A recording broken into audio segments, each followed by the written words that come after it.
বলে রাখি দর্শক বন্ধুদের, যাদের 7-8 বছর থেকে কর্মসংস্থানের নানা রকম অসুবিধা, চাকরি হয়নি, আটকে ছিল, কারো বিদেশ যাত্রা 2-3 বছর থেকে চেষ্টা করছে, বিদেশ যেতে পারেনি, অ্যাব্রডে কোনো চাকরি ঝুলেছিল, সেগুলো কিন্তু খুলে যাবে এবছর অনেকের ক্ষেত্রে।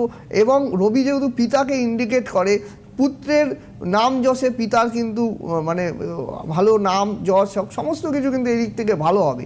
কিন্তু অন্য দিক থেকে রবি যেহেতু পাপক গ্রহ, রবি কিন্তু দেখা যাবে যে এই যে সূর্যের বছরে দেখা যাবে প্রচণ্ড পরিমাণে কিন্তু তীব্র দাবদাহ কিন্তু দেখা যাবে।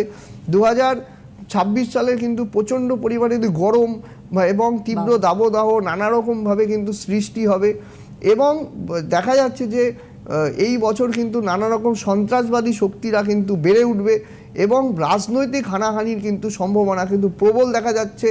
বিগত আমার ক্যালকুলেশনে যেটা বলে, বিগত 20-25 বছরে যা হয়নি এবছর কিন্তু সেটা কিন্তু অনেকটাই দেখা যাবে। রাজনৈতিক ক্ষেত্রে কিন্তু হানাহানি, ঘরে ঘরে কিন্তু খুন সন্ত্রাসের মতো ঘটনা কিন্তু ঘটতে চলেছে।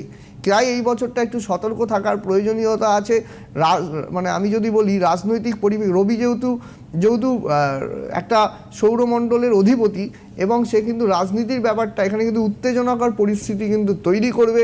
নানা দিক থেকে কিন্তু বিরোধী এবং যারা সরকার দলে রয়েছে তাদের মধ্যে সংঘর্ষ কিন্তু বিশাল আকার ধারণ করবে, যার কিন্তু খেসারত কিন্তু অনেক জনতাকে কিন্তু দিতে হবে। তাই জন্য এটা কিন্তু এই জন্য আমি বলবো যে এই বছরটা কিন্তু সতর্ক থাকতে হবে। পট পরিবর্তনের ক্ষেত্রে কিন্তু সেরকম সম্ভাবনা আমি কম দেখছি, কিন্তু আমার প্রেডিকশন যতখানি বলে, হ্যাঁ, কিন্তু ব্যাপারটা হচ্ছে যে আমি সকলের ডেট অফ বার্থ পাওয়া যায় না, কিন্তু আমি যতটুকু পেয়েছি সেখানে কিন্তু পট পরিবর্তনের সম্ভাবনা কিন্তু কম রয়েছে।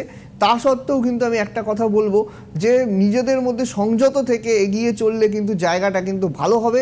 2025 সাপেক্ষে 26 সাল অনেকটাই ভালো, কারণ এই বছরে কিন্তু অনেক সুযোগ আসবে, নিত্য নতুন সুযোগগুলো কিন্তু আসবে, যেই সুযোগগুলো কিন্তু 2-3 বছর থেকে আটকে ছিল। এই জায়গাটা কিন্তু দেখা যাচ্ছে। বৃহস্পতি কিন্তু কাজের সুযোগ দেবে, বৃহস্পতি কিন্তু এখানে কর্কট রাশির ঘরে গোচর করছে। শনি কিন্তু পরিবর্তন হচ্ছে না, শনি মীন রাশিতেই থাকবেন।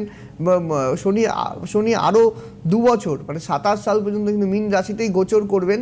তাই জন্য আমি একটা কথাই বলবো যে বড় বড় গ্রহরা যখন ট্রানজিট হচ্ছে না, সেক্ষেত্রে কিন্তু দেখা যাবে যে এই যে স্থিতাবস্থাটা, সেই জায়গাটা কিন্তু অনেক ক্ষেত্রে কিন্তু ভালো হওয়ার সম্ভাবনা রয়েছে। একদম বন্ধু।